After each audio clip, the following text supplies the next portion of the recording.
Joining us now is a British man. And I think people call us idiots all the time, as you should, as you should. After that conversation? But I think we try our best to get people that are actually knowledgeable of things to come on and explain it to us what we should care about. Now, I think we do ask pretty good questions to get to the bottom of it, but we do try to bring experts in. This guy's an expert, not only on England, but on gambling, on events that are happening in England. Ladies and gentlemen, this man, big title, Director of Content at Betting Weekly, over the pond over there.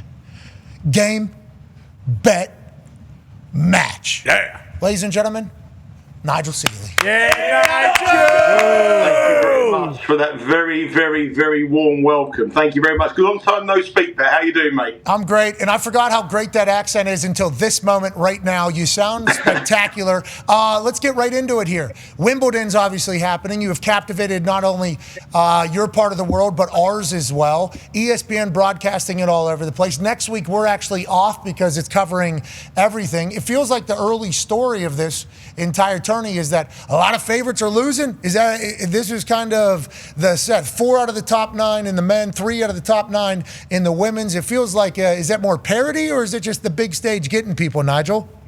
Well, there's a few reasons for it, Pat, to be fair. The first thing is obviously that when we look at the stats, 14 of the men's seeds have gone in round 1. 32 seeds, 14 of them disappeared. In the women's draw, 12 seeds have gone out of 32 as well. So there's some big, big names gone.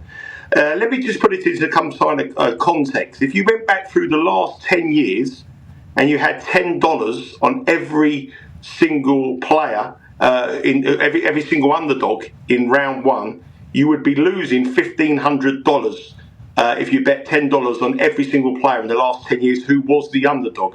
In first round last week, this week, and on Monday and Tuesday, you would have won $320.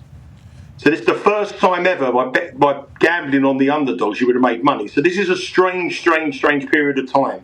Now, there's a couple of reasons for that. The first thing, I mean, not by American standards, but the weather in the UK has been extremely warm. Very, very hot conditions. And the players are coming in here and they're underestimating the weather. The heat here is a very, very different kind of, it's very like a New York heat. It's very humid. It's very, very hot. It's sticky. It's extremely hot. So the first 2 games, the weather played a huge toll on it. And a lot of players come into this stage of the season when you would think they'd be fit. You'd think they'd be really at the, you've played professional sports. This time of the mid-season, you'd think you'll be fit. But a lot of the tennis players are not fit at this thing. They're playing an awful lot of tennis. They have to play from a transition from a clay court in Paris only a month ago to a grass court in Wimbledon, which is very, very different. They then have to go straight away to America to play the hard court season in the build-up to the Open. And it puts a lot of pressure on them. But the prize money for these players to come to Wimbledon is so big that even if you come here and you're not fit and you can participate in round 1, you're still going to pick up a check for round 1 loser of $80,000. So you're going to turn up. You're going to turn up if you're not fit. You're going to turn up. You're going to play. If you feel good after set number 2, you're going to compete. And if you don't feel great, you're still going to pick up an $80,000 check by turning up. So the incentive for the players to turn up here and play is a big thing, and the money gets them here. If it was any other tournament, they wouldn't play. But for the prestige of Wimbledon, the prize money of a major, they will all be here and they will all participate. The other thing you've got to say, just one quick thing before we leave this side of it, is that the gulf between the guys in the top 20 and the top 100 isn't as big as it was years ago. The guys in the top 100, the guys in the top 80 can beat guys ranked 16. They can beat guys round 20. The problem with tennis, from a competitive nature, is that the top 2 in the men's game in particular are so far ahead of everyone. Sinner and Alcaraz are just dominant. And we've seen so much in sport where the domination of players has sort of made it not the most interesting thing to watch. And after the era of Djokovic, Federer, Nadal, we thought we might have an open era. But these 2 have come on and just playing different levels. Their stats are as good as those great players, and they're so much better. So the guys below them, they're coming into this sort of not fit, they're underestimating the weather, and there is prize money at stake. So, if someone said to me, I've got 80,000 check to turn up, play one set, I'll be there. Yeah, and in American terms, I know you all are turning up while watching. I believe a couple years ago you were in there with the First Lady of Heineken, I believe, or Mama Heineken. Also the lady from Ted Lasso. Yeah, Hannah Waddingham. Hannah Waddingham, who gets biscuits every single morning, by the way. And that, I think the Queen obviously goes to Wimbledon. It's a big deal. You get $80,000 to lose in the first round. I just learned that. You just talked about Alcaraz in center there. Who's going to win this? Is that who it's going to be? Because Joker, right, if he wins it, he'd be the oldest guy to win Wimbledon ever or something like that. And to be clear, we were watching that Super Duper Cup, which Tone is going to ask you about here in a matter of moments after we get through Wimbledon. And was it a British team that had their players sitting in the locker room when it was 87 degrees? You guys are hilarious. I think that's hilarious. I just want to let you know that. That is a funny thing. Like in European standards, it's hot. It's like I think you guys deal with the cold a lot better because there's a lot of that weather. But like what you guys view as, we're going through like 102. It was 105 degrees here in Indiana, let alone South Florida, Louisiana, New York. It's like that is an interesting thing over there in Europe about the heat and how that kind of affects people. I think the thing is with England, the difference with America, I'm very fortunate to go to America many times. You have things called air conditioning. Air conditioning in this country, we don't have air conditioning. Because the way the British version thinks itself, we're only going to have one hot day in 5 years. What's the point of investing in That's air bloody mad, isn't it? That's bloody fucking mad, ain't it? Yeah. So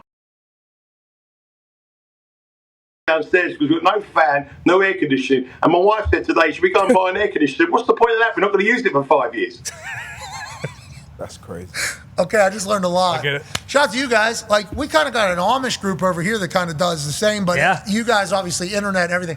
Think about the air conditioning. It's a great invention. It's awesome. It's a great invention. You guys should think about, okay, let's move forward now. Who's going to win this thing in the men and who's going to win in the women?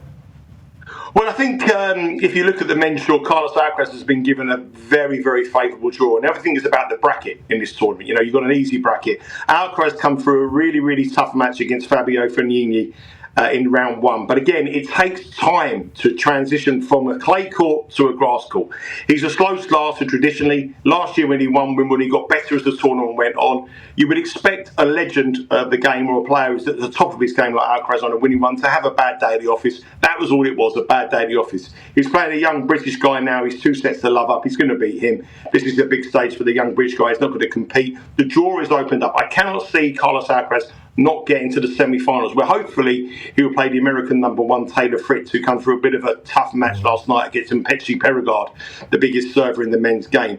On the flip side of that, the other half of the draw, the other bracket, is very, very tough. You have Novak Djokovic in there, you have Yannick Sinner in there, you have the British #1 Jack Draper, who is a contender this week. You know, I'm not saying that because I'm a Brit, but he is a contender. So the draw has been favourable to Carlos Alcaraz, and I think that the draw will open up for him.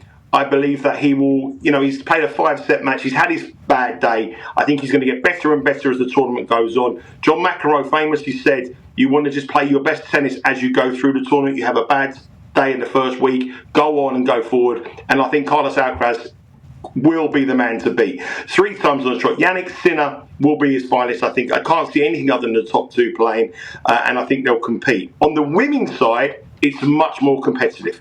You have literally about 20 players who can win the women's draw. Arina Sabalenka is the #1 seed, but she's been the beaten finalist in the last 2 majors in Australia and in France at Paris. Coco Gauff, the French Open champion, is gone. You have Vondrousova, a former Wimbledon champion, who's coming into some kind of form. But American women have won the 2 majors this year. Madison Keys won in Australia. Hell yeah. You had Coco Gauff winning in French, and it's good for American women's tennis at the moment. Hell yeah. And I've actually bet 2 American players actually to go quite deep at big prices. I think Madison Keys is probably the biggest serving woman in the tournament. Grass will suit her game. She has quite a difficult bracket, but the fact that she's won the Australian Open and she's won a major gives her huge confidence going in that she can compete and she can beat the best players. I think she's got a great chance. And if you're looking for a dangerous outsider, there's a hard-hitting American who's around about 20 in the world, a girl called Amanda Anisimova. Now, she has had problems off the court with her mental health. She's had issues with injuries. But on her day, she is a proven player. She's come into this tournament in some great grass court form. She's got a favourable draw. And I think the 2 American girls will give you a run for your money. I'm fading the favourite. Sabalenka, I think, I'm not quite sure. I think she's more about her sort of lifestyle off the court rather than on the court. But I think you want hungry players. And at Wimbledon, The last 8 years, 8 different people have won it, and there's always been a shock. So it wouldn't surprise me to see a shock winner. Not like the men's. The men's dominated by the favourites. I love you saying a little comfortable. I think we're a little bit too comfortable at the top, especially for Wimbledon with how hot it is and everything you're going to have to go through. Miss Amanda, I didn't hear the last name because your accent obviously so heavy. I couldn't hear what you said. But it's Anisimova. Anisimova. And Amanda Samova. Anisimova, yes. One name, Anisimova. Anisimova? Yeah. Amanda Samova? Amanda Anisimova. Amanda Anisimova. That's a tough one with the British accent. Double A. Amanda Anisimova. Okay, good luck, Amanda. Good luck, Madison Keys. Obviously, we're pulling for you to win this thing. Okay.